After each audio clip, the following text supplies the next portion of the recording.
Well, don't do this. The real situation is don't do this. Well, part of it could be because of the legal ramifications. The point is that the videos that used with input from law enforcement. It wasn't that it was done just randomly, right? And based on work that they have done, or have experienced, and also based on what the community has done, experienced as well.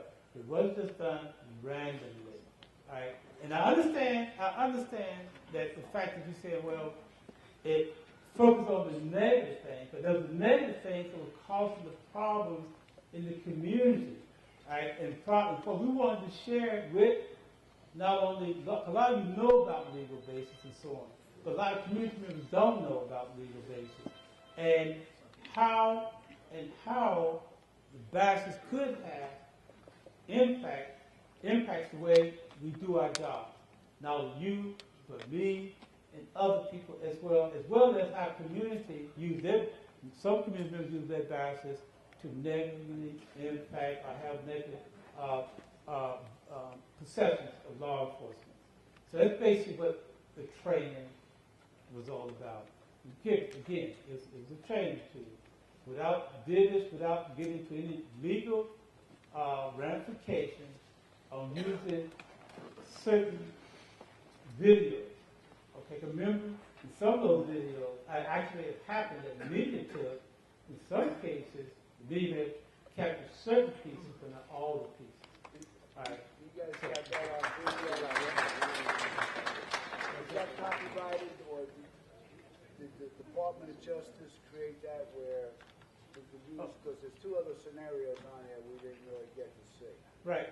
So do we contact the company that produced it, Department of Justice, or no, the Department of Justice, the company that produced that last video was a company called Will International.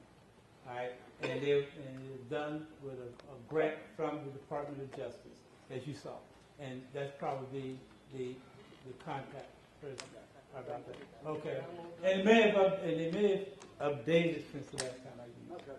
Okay, all right. If there's not there's one more question for you. Okay, here's the mic. Sir. Yes, sir. I'm good. We're examining bias and things that are inherent in human nature. And one thing I think this presentation could benefit from is clarifying some terms. When we're talking about policing and law enforcement and stuff, we're talking about gathering in society that which doesn't fit and that which is dangerous. And just like a child doesn't enjoy being disciplined by a parent and is going to try to deflect the blame, so a criminal is going to try to deflect the blame on someone else other than themselves. Sure. And it's not a pleasant thing to have to do to someone, to tell them what you did was wrong, and now I'm going to begin an argument on behalf of the government to bring to a bright light what you did so that we can correct it from happening in the future.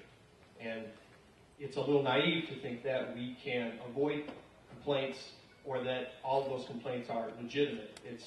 I think it's a defense mechanism on behalf of the accused, and I think it would help to inform them of that we're aware that their complaints, while we understand them, it's the same as when I don't feel comfortable being corrected by a supervisor. No matter how private, it's not going to be a savory experience. So I think that would help in the presentation as well. Okay, thank you.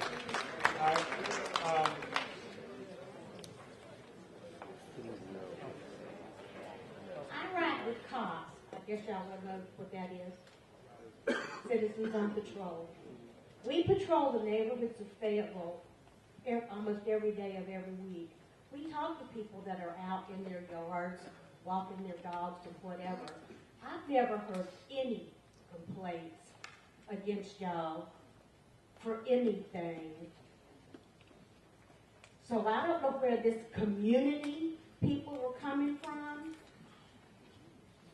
but it's certainly not from the people of Fayetteville that we have talked to.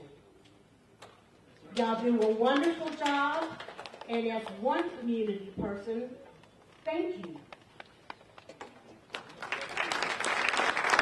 Mr. Anderson, Thank you very much. we'd like to thank you. Thank you, and again, thank Bishop Wright for allowing us the use of this facility. remember, guys, hold on, remember, the purpose of this is not to take steps backwards. We're gonna move forward, okay? Thank you very much.